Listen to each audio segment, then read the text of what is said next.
आणि सगळ्या तरुण पोरी अमेरिकेला शिकायला गेलात ना, लाईटच्या चुलीवर स्वयंपाक करावेच लागतात, ओव्हन मध्ये बर्गर ठेवावाच लागतो. अमेरिकेला धुणं धुवावं लागतं, भांडी घासावी लागतात, झाडून काढावं लागतं. भारत सोडला तर इतर कुठल्याही देशात कामाला बायका मिळत नाही. त्यामुळे मुलींना स्वयंपाक यावाच लागणार आहे. सगळ्या आयांनी लक्षात घ्या, या तुमच्यापासून 80 किलोमीटरवर असल्या पुण्यातल्या बायकांनी स्वयंपाक जवळजवळ बंद केले. पुण्यामध्ये सगळीकडे किचन रूम बंद आहे, किचन ट्रॉली आल्या आहेत. सकाळी पोळी भाजी बांधून आणतात, संध्याकाळी इतर काहीतरी बांधून आणतात.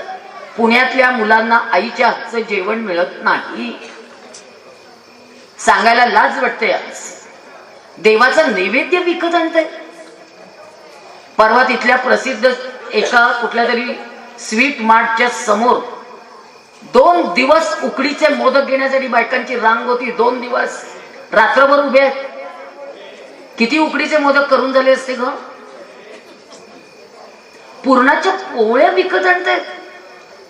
मला मध्यंतरी एका घरी जेवायला बोलवलं होतं, 15 पुरणाच्या पोळ्या विकत आणल्यात, 20 रुपयाला एक. आणि जेवायला बसल्यावर त्या बाई मला विचारतात, साधारण किती खाता तुम्ही? म्हणलं 4 खाते. म्हणलं वाडगावर तूप लागतं, अर्धा लिटर दूध लागतं, बसलं की चापून खाते. त्या म्हणल्या तुम्ही खेड्यातले लोक फारच खाता. म्हणलं आम्ही खेड्यातले लोक फार खातो म्हणून पुरण घरात शिजवतो, विकत आणत नाही. आम्ही पुरण घरात शिजवतो. आणि आम्ही सोलापूरचे लोक 4-4 दिवस शिळं पुरण खातो. आम्हाला एवढ्याशा श्रीखंडाच्या डब्याकडे बघून जेवण जात नाही बाबा. पुरणाचा स्वयंपाक कसा पुरून उरतो म्हणून त्याला पुरण म्हणतात. जे पुरून उरतं ते पुरण. कंटाळा करू नका. आणि मुलींना सांगा स्वयंपाक करावाच लागणार आहे. एक वाक्य म्हणायचं नाही.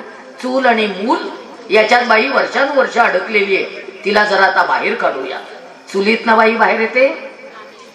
आता जेवण करून आलात ना, किंवा जेवायला जायचं असेल, वाढायचं असेल ना, आणि मुलातनं जीव बाहेर येतो.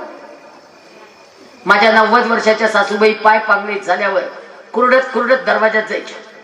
सगळे पाय रक्त बोंबळवायचे. रोज ओरडायची मी, अहो आई नका जाऊ, हे येत आहेत ना घरात, माझं लेकरू माझं लेकरू. म्हटलं तुमचं लेकरू 65 वर्षाचं आहे. 90 वर्षाच्या आईचा 65 वर्षाच्या लेकरासाठी जीव कसा विसरतो हे फक्त भारतातच होऊ शकतं, परदेशात नाही.